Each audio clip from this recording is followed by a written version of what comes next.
Hey there, it's another beautiful day. Let's watch some stuff. Some people do stupid things. Don't do stupid things. You are about to hear my opinion. Do your own research. Were the pharaohs of Egypt actually Nephilim? Some believe they weren't just kings, but hybrids, part human, part divine.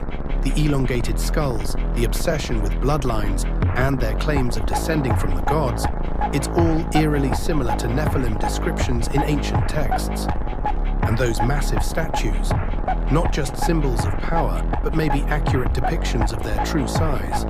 What if Egypt wasn't ruled by humans, but by something else entirely? I know that a lot of people believe that the Nephilim were descendants of the fallen angels, and the fallen angels had mated with the humans on the planet, and that's what created the Nephilim, which were like gods. Personally, I am a fan of the Anunnaki story, how they brought with them their slave race, the Ijiji, and the Ijiji had mated with the beings on this planet to create the Nephilim. But that's just what I dig. Do you remember when the sun was yellow? There was a time when the sun was golden, soft, and warm. People remember childhood summers where the sunlight felt different, less harsh, more nourishing. But now the sun is blinding white, hotter than ever, and the sky itself has changed. Ancient civilizations described the sun as a life-giving force. The Egyptians worshipped Ra, a golden sun god. The Vedic texts spoke of a celestial light that sustained all things. Even in the 1600s, artists painted a soft yellow sun. So why does the sun we see today look nothing like the one from the past? Some say it's just atmospheric changes. Others believe something far more disturbing, that the sun we knew has been altered or replaced. Scientists have admitted that the Earth's atmosphere is being modified through geoengineering, stratospheric aerosol injections, artificial light projects. If they can dim the sky, redirect sunlight, and even create artificial moons, why not replace the sun itself? People report feeling more drained than ever. Sunlight doesn't feel the same. Plants struggle to grow as they once did. If the sun is different, what else has changed? And if we no longer see the real sun, where did it go? That is a very popular theory that the sun has like been replaced. I think a lot of the reason why plants don't grow quite the same as they used to is because a lot of the plants are foreign.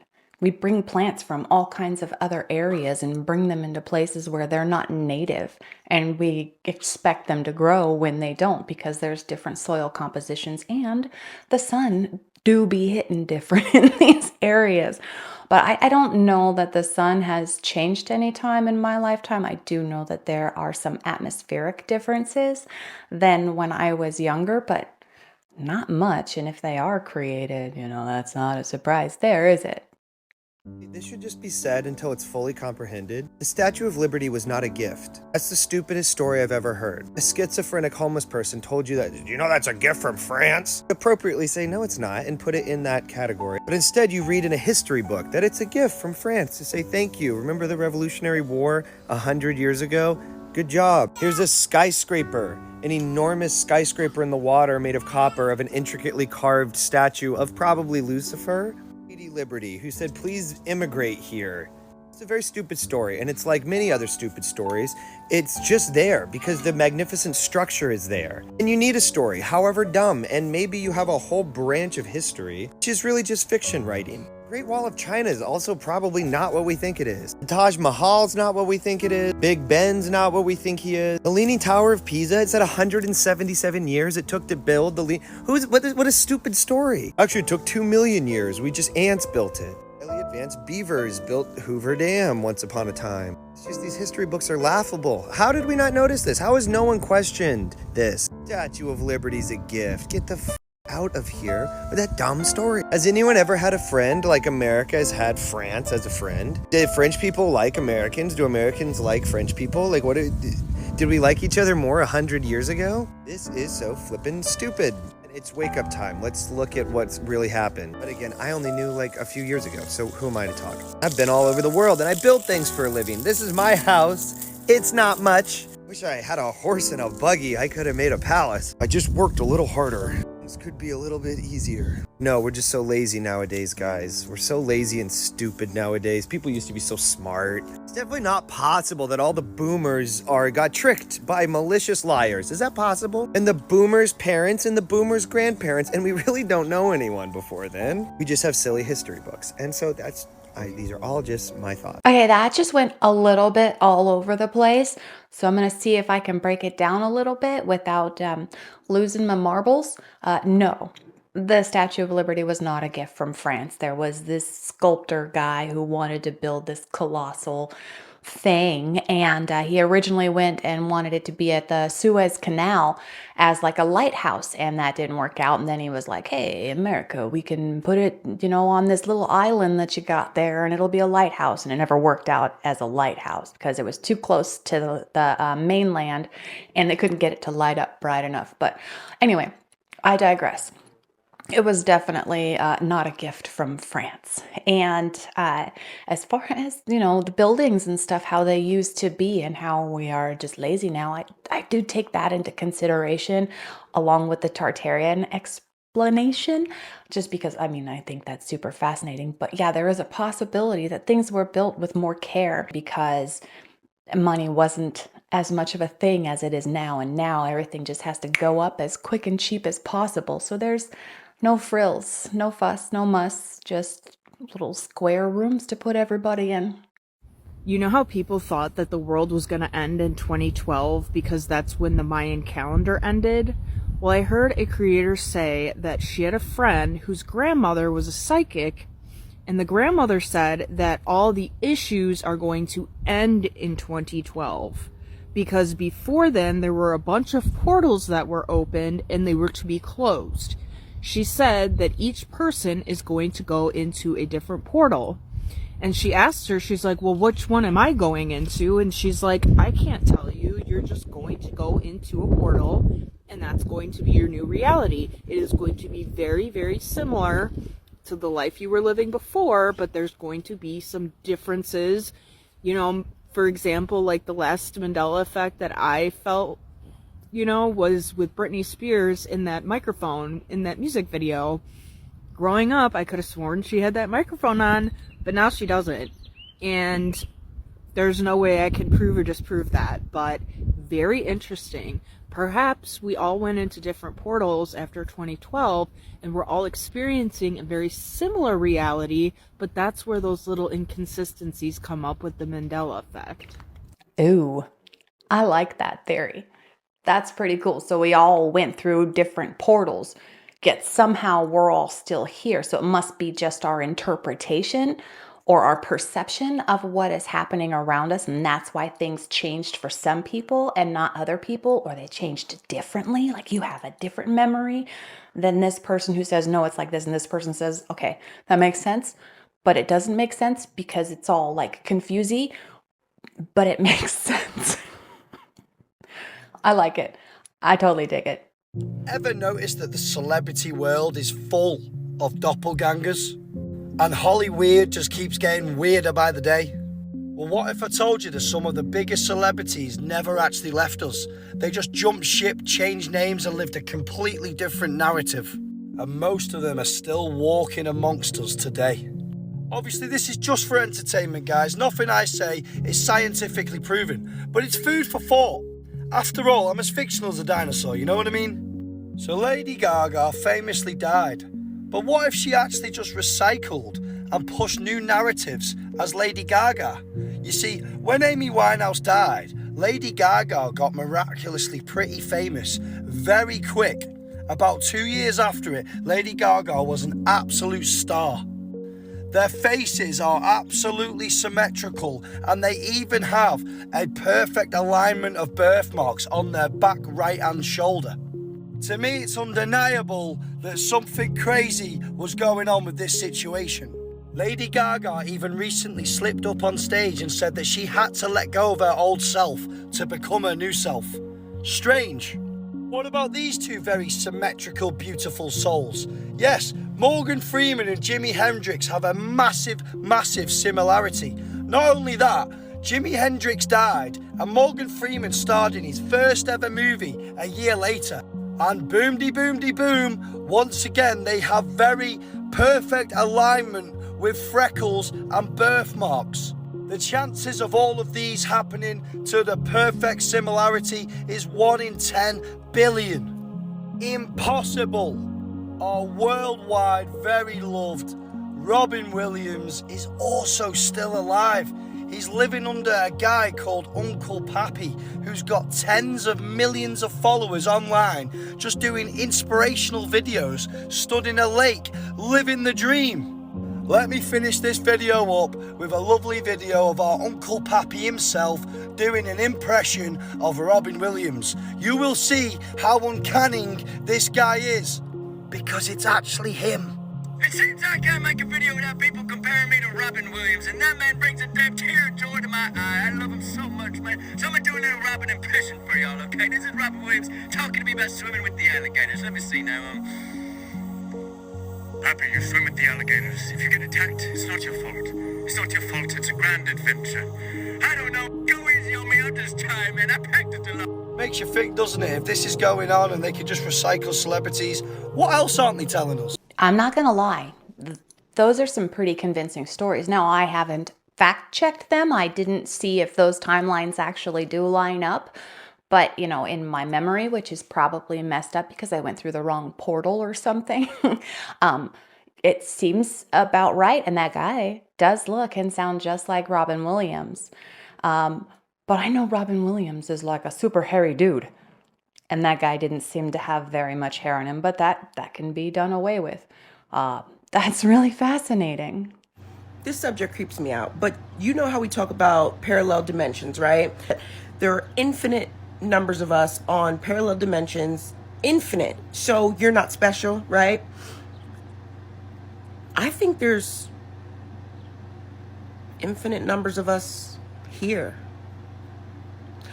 Maybe not infinite. That's a little dramatic.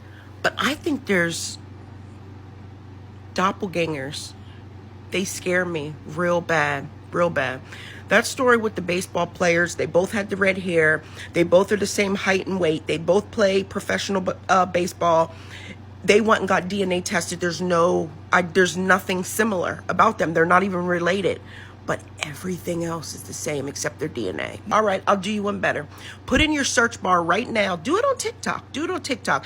Put the name Mary Morris in your search bar. You're going to get 2 women that come up almost identical looking. Same hair, same eye color, same height, weight. I think they even had basically the same profession. Mary Morris, the first one, right? Okay, the cops started looking into it as a murder. Hours later, the second Mary Morris is murdered. It was a hit. The hitman got the wrong Mary the first time. If a hitman makes a mistake, as skilled as they are, what do you think that says about us? Those Mary Morrises lived a couple blocks away from each other, never knew each other, had no connection to each other. You think that shit ain't intentional? I don't know why, but there's no excuse. Do you know how many doppelgangers? Go on here just and look. All these people who meet each other online, listen, they want to limit our access to how much we're communicating with each other online. This is why. Look at how many people have met their doppelgangers, their twins. They've gotten their DNA tested. There's no genetic match, but everything else is a match. How do you explain that? Everything else is a match. The hair texture, the favorite shows. They both marry a man named Jim. Wow, they lived down the street from each other for years. Same name, looked exactly the same, no genetic relation. I know that there's a scientific explanation for it. I understand it, but it's way more scientific-y than I'm capable of like explaining in words. But it has to do with like grandparents and grandparents, because there's a lot less than we think once we get up there, because everybody's kind of related to everybody in some way. And then there's like alleles and like genetic trends and all of that fun stuff, yet there's no genetic relation. Like close genetic relation. I have a doppelganger. Actually, I have several doppelgangers. My best friend has told me she's met two people that look and act exactly like me, which is super fantastic. Now, I know there's one person that is also a YouTuber that people say I look an awful lot alike, and it is this woman. I don't know if I can beat that because it's pretty massive and it comes out super hot and they start when it's hot. So let's see what's happening. Let's try to do what we're gonna do and go from there. Yeah, super weird, right? Ear piercings, facial piercings. I mean, she has a lot more than I do, and she's like crazy skinny, and I've been fat my entire life, so that's different. But still, that's Molly Schuyler. She's a competitive eater. She is freaking rad. She's my doppelganger. This is the secret to remembering everything. What? You can remember literally everything. Now, What do you mean by that? what's one piece of content that after you've seen it, you just remember the rest of your life? I'll give you the answer. Something cursed. I don't know. Close. What? It's something super scary. Okay, yeah. Something scary and something that spikes your adrenaline. Now check this out. Oh. So there's a theory Yeah. that adrenaline spikes in our body Yeah. make us remember things so vividly. Now check this out. Okay. Any single time you felt embarrassed, any single time you felt like you're in danger, how well do you remember that moment? That's why they come up. Super well, right? Yeah. Now in the Middle Ages, bro, take this in. After teaching kids in the Middle Ages, the elders would throw kids into a freezing river to spike their adrenaline. So they found out that spiking their adrenaline will make them remember and retain all of the information in their head. What? So throwing kids in lakes? After teaching them shit. Theory, let's say you're studying for an exam, whatever it may be, right? You study, try to make yourself super anxious. Yeah. Make yourself feel like, oh, I'm gonna die, right? Yeah. You're gonna remember that If that is true, which I don't know, it does make a lot of sense. I know, when I was in school, we had a lot of pressure on us, if you don't do good in school, you're not going to succeed. And now everything is kid gloves. Oh, it's okay, just do your best. All you have to get is 25% in order to pass high school. Yeah, 25% accuracy because nobody cares. They're like, oh, it's going to be just fine. Don't worry about it. You literally show up and you're going to pass. So there's no pressure, and that's probably why the younger generation is so dumb. How one man single-handedly destroyed America, and his name is John D. Rockefeller. Let me explain. So it all started when John D. Rockefeller established his first oil refinery in 1863, which we all know today as Standard Oil. His enterprise became the largest in the region within only 3 years. He incorporated the Standard Oil Company in 1870 and bought out all of the major competitors in 1872. This alone put him in control of 90% of all oil in the United States. Over the years, he accumulated a net worth of over $500 billion, making him the richest man in United States history. Now that y'all caught up on who this guy is, let's get into the dark stuff. And just remember, this is the same guy who once said, and I quote, "We will keep their lives short and their minds weak while pretending to do the opposite. We will use our knowledge of science and technology in subtle ways so that they never see what is happening. By using soft metals, agent accelerators, sedatives in food and in water as well as in the air. They will be covered in poisons wherever they turn. Soft metals will make them lose their minds." Around the time that Rockefeller seized the U.S. media, he also hijacked the pharmaceutical industry and took control of the education system. Once it was discovered that drugs could be produced from petroleum, America's top oil mogul, Rockefeller, after taking control of all the media, he instructed his propagandists to invert reality accordingly. So natural medicines used for thousands of years before this were now recognized as alternatives. The new petroleum-based highly addictive drugs were now recognized as the gold standard. So after buying out a German pharmaceutical company that manufactured chemicals of war for Adolf Hitler by the name of IG Farben, he then leveraged his political influence by pressing Congress to declare natural healing modalities as impractical. Rockefeller then took control of the American Medical Association, which is weird because this right here is their new symbol and it looks very similar to that. He then began to offer massive grants to all top medical schools under the mandate that only his approved curriculum be taught. Any mention of the healing powers of herbs, plants, or diet were all erased from modern-day textbooks. All doctors and professors who objected to Rockefeller's plans were all crucified by the media because he had control of the media, and then later removed from the AMA, then stripped of their license to teach and study medicine. Once word got out that his petroleum-based medicine caused cancer, in 1913 he founded the American Cancer Society to suppress that information. Notice the same logo. Coincidentally, this was the same year that they founded the Federal Reserve. Me personally, I don't believe in coincidences, but y'all let me know what y'all think down below in the comments. Well, that was an incredible amount of information that probably needs to be fact checked. I don't know if he actually said those particular statements. We covered Rockefeller just the other day, and that's why I was like, I want to learn a little bit more. I mean, I know a little bit, but I want to know more and a little bit more, a little bit more. And the guy was like evil and a genius all at the same time. But Did he actually do all that stuff? I really don't know. And if those are the series of events that happened in that way, then shit.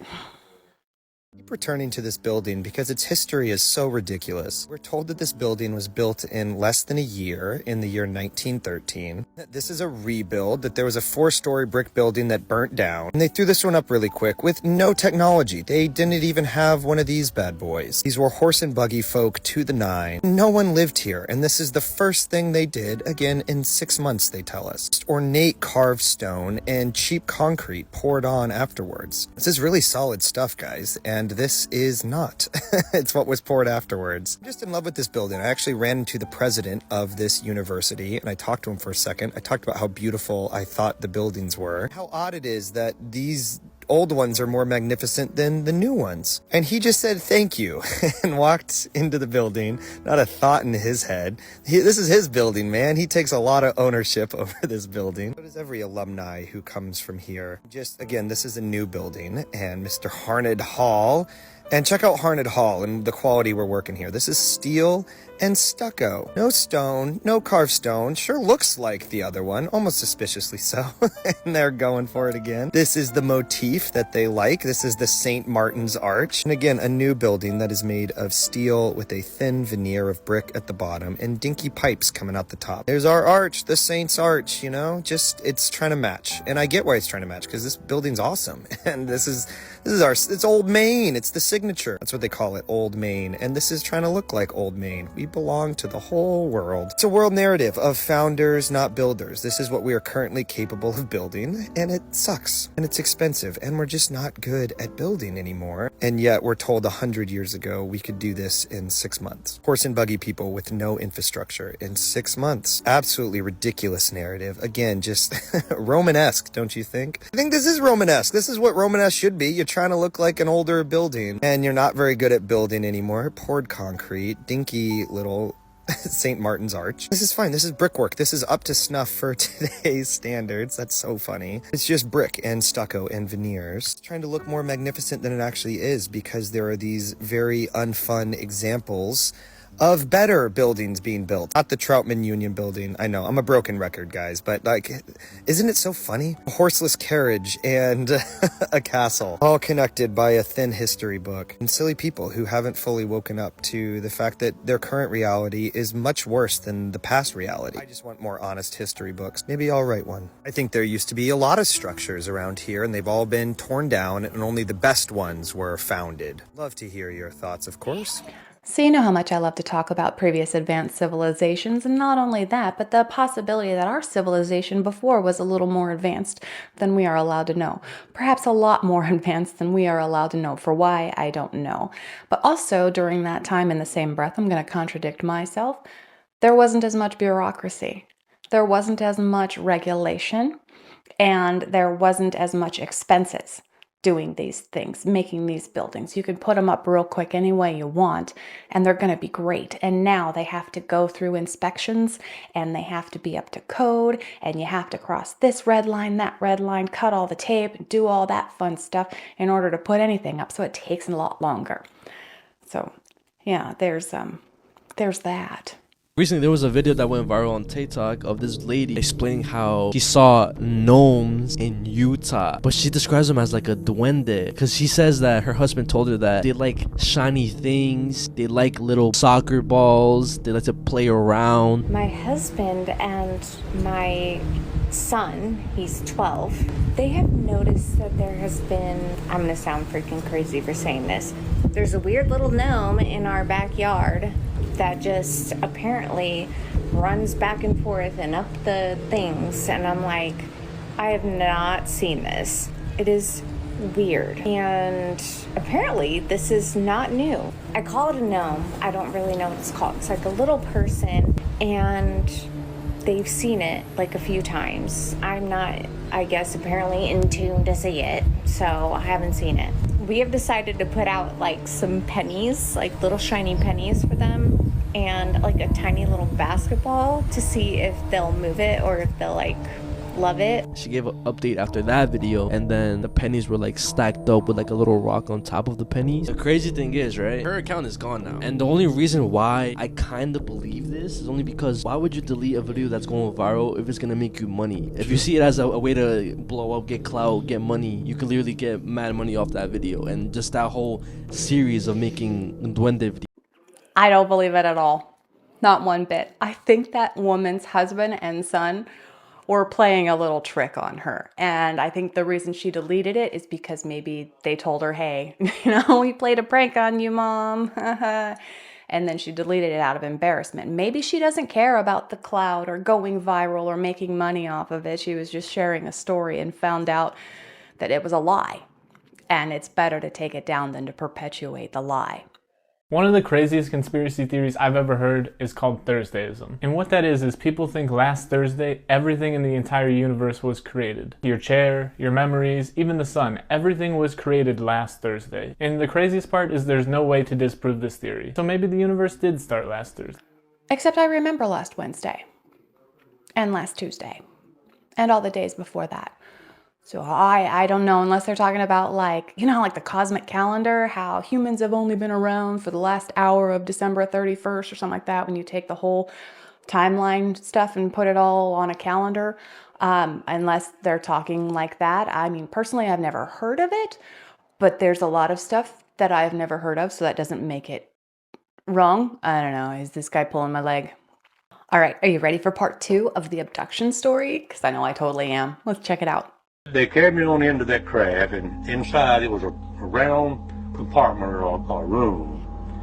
And it was very brilliant, like the light was coming out from the wall, the overhead, and the floor. And we stopped. They stopped me, it seemed like in the middle of the room. And they just left me, but I wasn't touching anything, in a leaning position. And I could tell that I couldn't move anything but my eyes. I could move my eyes. I could tell that they had left me. And something in the wall in front of me, it came out of that light in that wall and moved up in front of me about this far. It was probably this big around, and it appeared to me like a big eye. But there was something in there, it was some kind of instrument, or I can't describe what it was. But anyhow, this thing remained there for a few seconds or minutes, and it went downward. And of course I'm having to assume it went under me and came back up my backside, because after a while it moved back up in front of me again. It like scanned you or something. Evidently that's what it was. And it stayed there a few minutes, and then went back into that wall and disappeared. And I didn't know what to think. Well, I was terrified, but I couldn't say anything. And I don't know how long I was in there. I really don't know. But after a while, these things, they came back, moved up to me. I could tell by my eyes aside. They took hold of me. We turned around, and they carried me through that main light back where I were and put me down. They didn't throw me down. They put me down. I don't think they were trying to harm us anyway.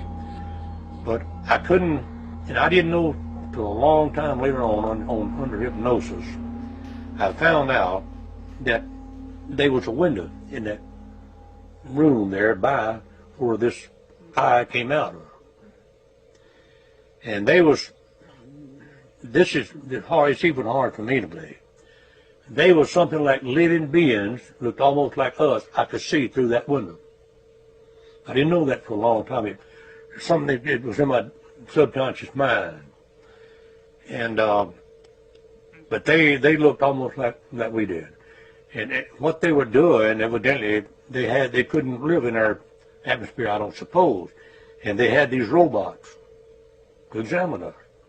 Well, we didn't distract their attention one way or the other, seeing they had something to do. And I tried to talk to them, and I couldn't hear myself. You can hear yourself talking. I couldn't even talk. And they done, I guess, what they were supposed to do. Wow, what an experience. That makes me think of a story that we covered a while back where they said like the gray aliens, I believe, are actually robots for the actual aliens species that is doing the abduction, and they bring us into this like chamber or whatever to do this experiment. So that's crazy that, you know, I've heard this story multiple times from different people. It's super cool. I can't wait to see the next part. There's like 2 or 3 more, and I'm hoping he goes into more detail about it because it's exciting. On that note, I'm calling it for today. Thank you so much for sharing your time with me. Please come on back in a couple days. We're going to watch some new stuff. I'll say different things, and it's going to be fantastic. Until then, have a wonderful day.